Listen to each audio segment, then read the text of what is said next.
and shit.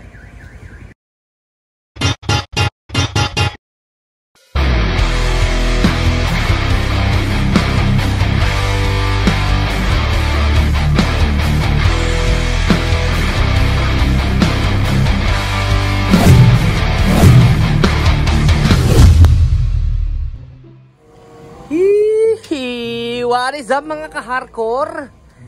At tawasan natin itong ating fairings. Ang tabas natin dito is yan, tingnan nyo mabuti ha. Tatanggalin natin ito. Yan hanggang dun. Isa. So wala na yan. Tapos kita nyo ito, sabit to yan dyan. Kaya putulan din natin yan. Kasi kung hindi natin yan tatabasan, hindi ito papasok. Kahit ito, mapapasok lang natin. Kailangan pumasok yan kasi pasok ka na. Tapos na kami mag-brigada eskwela, papasukin na natin ito. So, tapos muna. And ito ang gagamitin natin, syempre, ang ating portable na grinder. Nice. Yan, tasting lang. Kalas, kalas, kalas. Yan, napakahirap kalasin. Napakahirap kalasin. Tapos, talagang pagkakahirap kalasin ito. Tingnan natin kung gaano katagal itong tatabasin. Kaganda-ganda nito, oh. Halos brand new pa, kaso kailangan na nating putulan. Ang pagpuputol natin ay, di ba, ito yon. Dito, makikita niyo sa likod. Ito yan. Dito natin babanatan sa likod. Kasi pag dito, baka kung ano ang ating matabas dyan, eh mahirap na maghabol. Kaya ito muna. At least kahit tumagilid tayo ng putol dito, okay lang. Panatan na natin, baka magreklamo na naman yung mga ano dyan. Nanonood na nga lang, nagreklamo pa. Ang tagal daw. Eh, matagal talaga. Pati ako natatagalan eh. O, yan. Diba? Muntik na. Tumagilid agad. Kasi gawa nitong, ano ba ito? Ba't may bulak dito? Repair. Ni-repair na siya. Konting pagahit lang para ito yung pinakakanal. Tindadaanan ng ating grinder. Diba? Dahan-dahan lang kasi baka matabas ang aking paa.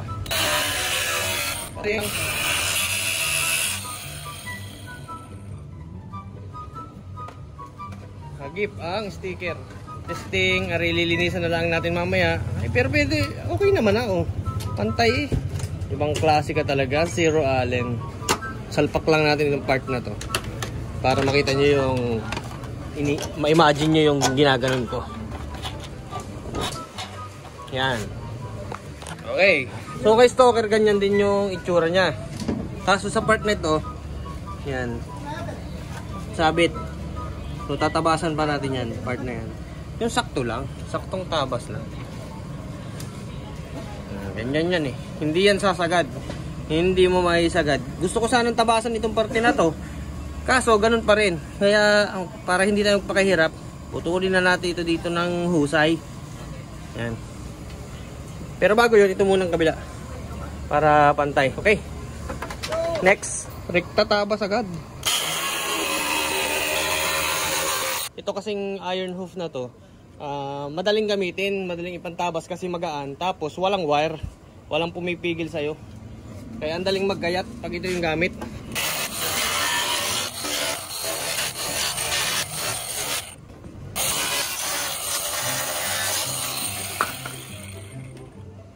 Gayat. Parang nagagayat ng uulamin. Salpak natin to. Okay, testing.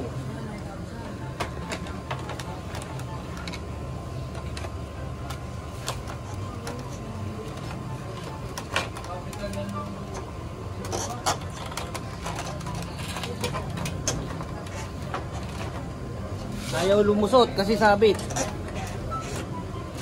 Testing lang, tingnan natin ano magiging itsura. Ayan, oh. Slim. Ito, putol dito. Ayan, putol dyan. Tsaka putol naman dito sa kabila. Ito muna ang puputulin natin para mapantay natin. Mapantay natin yung dito. Okay. Again, kalas. Okay, tabasin na lang mga may sticker.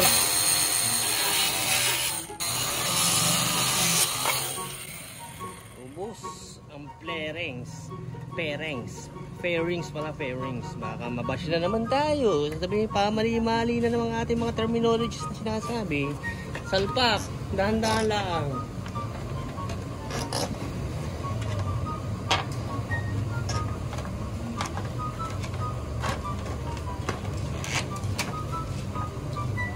Pwede na to. Pwede na ang pagkakatabas. Ayos na yan. Next, kabila. Sunod, itong tinabas natin. Ito. Yan. Sukatin natin. Diba? Ito yung kabila. Ito yung pinakakabila niyan. Para pumantay, para makuha nyo ito. Imagine nyo nakasaklob yan dyan pa ganyan.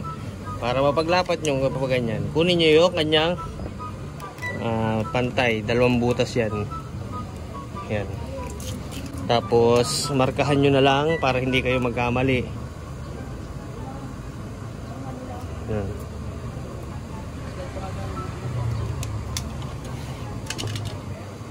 Yan, puputulin natin yan.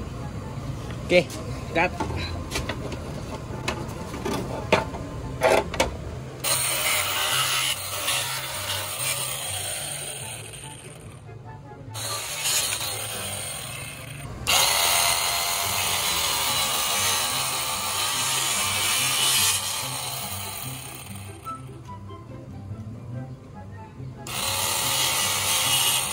Okay, sukat sa kabila. Tingnan nyo to, kung mabuti. Kung yan, lusot nyo lang dyan. Tapos itapat nyo ito sa parte na to. Clip nyo yan dyan.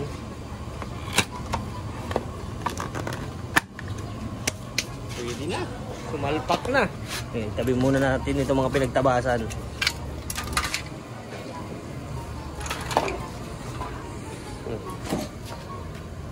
Ayos na. Sok na siya. Diba? Sa parte na to. Ito sakto lang. Tapos maglalagay tayo ng mounting niyan. Itong mga tabing ito, itong pinagano natin, lilihain natin yan ng para bumilog. Pangit ito kapag ganyan lang. Matalas. Kasi ito, pag ito yung ginamit natin, baka mapasobra yung ating bawas. Lalo na. Diba? Tapos sunod, upuan. Diba? Exposed tong ating mga magagandang tornilyo. Ano pa? Ito. Tanggalan natin ng sticker para maganda-ganda. Naku, nasisirang sticker. Ito sticker ni Raffy Boy. Raffy Boy. Oh, natutuklap yung kanyang pattern. May iwan yan sa triyang yan. Pahira na lang natin ng gasolina.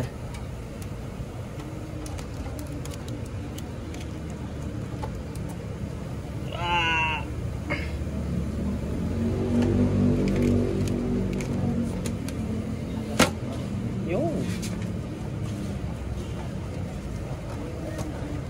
mga tabas na. Ito pa pala. Tabasan na rin natin ito. Kaso sa ngayon, wag muna.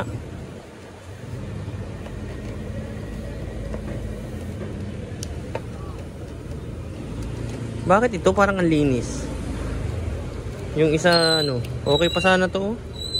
Kaso hindi naman natin kailangan ng stickers.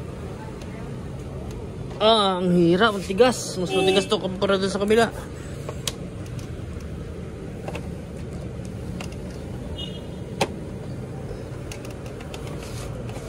Masisira yata yung fairings natin.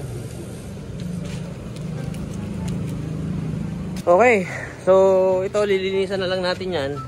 And sunod naman natin gagawin is ito kasi wala pa linya ang gasolina.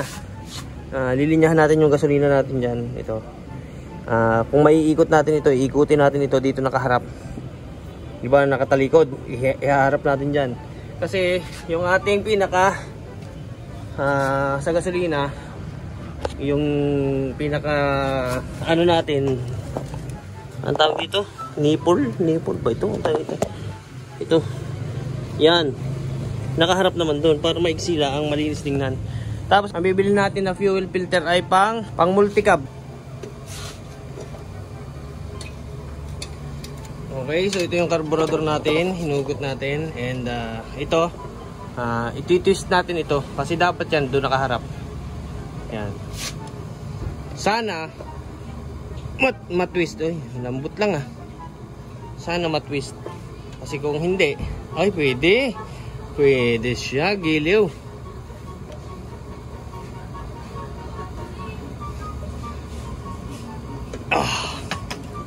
Yan, ayos na. Ayos na ayos. Kita nyo ang pagkakaiba kanina. Okay, so isalpak muna natin at ipakita ko sa inyo ang pagkakaiba. Kasi simpleng adjustment lang, pero malaki ang epekto nun. Pakita ko sa inyo, explain ko sa inyo, pero ikabit ko muna to.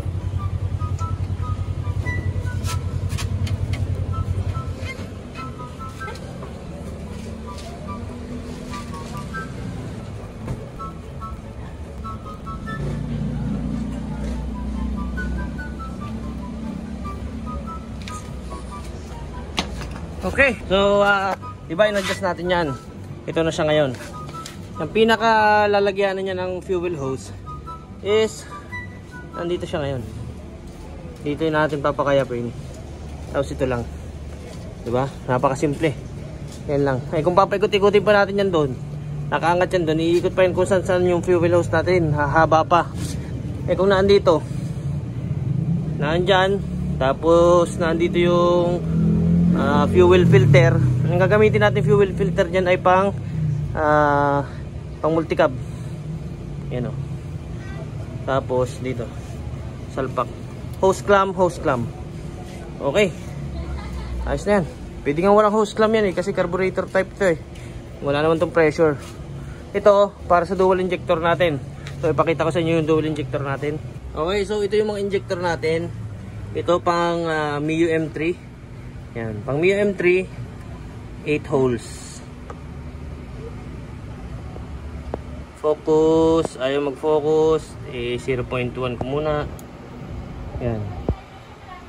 Yan.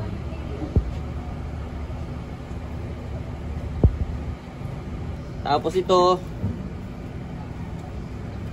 10 holes yata ito. Ito naman ay 14 holes. Yan. Kaso ito masyadong lunod. Ito nilagay natin dyan. Tsaka ito. Ayaw mag-focus nawawala sa ano. Kaya ang gagamitin natin ito pang Mio M3 lang. Pag hindi, bawas butas tayo. Ito 8 holes. Gawin natin 6 holes. Pag lunod pa rin, gawin natin 4 holes. Ganun lang naman. Kasi ito, hindi ito dadaan sa ECU. Dadaan to sa busina. Pinaka switch nito is sa busina. Ito ay naandyan yan. Nakatutok yan dyan. Yan. Nakatutok yan dyan. Maglalagay tayo dito ng velocity stack para mas malakas. Tapos ito nakatutok yan dyan. Tapos konektado yan dito. Braided hose. Pababa. Doon ang padaan. Dito. Pero bago yun, papandalin muna natin yan. Para umandar yan, ito muna ang main lines natin. Fuel lines. Ibilhan pa natin ito ng linya dito. Diba? Ay nako. Anyway, so ito yung ating nalinisan na rin natin. Yun lang, siguro ito na lang muna hanggang sa ngayon. Kasi bibilhan pa natin ito ng lilinyahan pa natin ng gasolina. Gabi na. At bukas na lang ulit. Kakapagod. Kapoy. So I think hanggang dito na lang muna ulit. And bukas na ito. Huwag na kayong mabagot. Kasi pati ako nababagot din. Hindi naman natin minamadali ito. Kasi pag minadali natin, baka lalo tayong magtagal. Lalo tayong magkameron ng problema. At magtagal lang lalo tayo. Hindi naman ako nakikipagkarera. Kung natatagalan kayo sa pagbubuo nito, try nyo rin magbuo ng sa inyo from scratch. Wala kayong pagkukuhanan, wala kayong katulong, kayo lang mag-isa. Ewan ko lang sa inyo kung mabubuo nyo agad. At tingin nyo, madali magbuo ng hindi readily available yung parts. Lahat yan, pinag-iisipan. Ay nako, kahit ako nababagot din, gusto ko na itong patakbuhin. Kakapagod rin. Tapos ito pa, dumagdag pa itong isang ito. Oops. Dumagdag pa, nasilip ang ating pati siya nagpapapansin din. Kitang-kita ang tangke natin, no? Ano lang yan? 400cc pataas. Joke lang. Anyway, so I think hanggang dito na lang muna ulit. And shit. Namatak na. So, ayun. Hanggang dito na lang muna ulit. And paki-like, comment, share, and subscribe na lang nitong video na to. Bibili pa tayo ng fuel hose nito. Hindi ko lang kung ano sukat. Susukatin muna natin fuel hose. At tsaka filter. Ayun. Hay nako. Bye-bye. Hihi.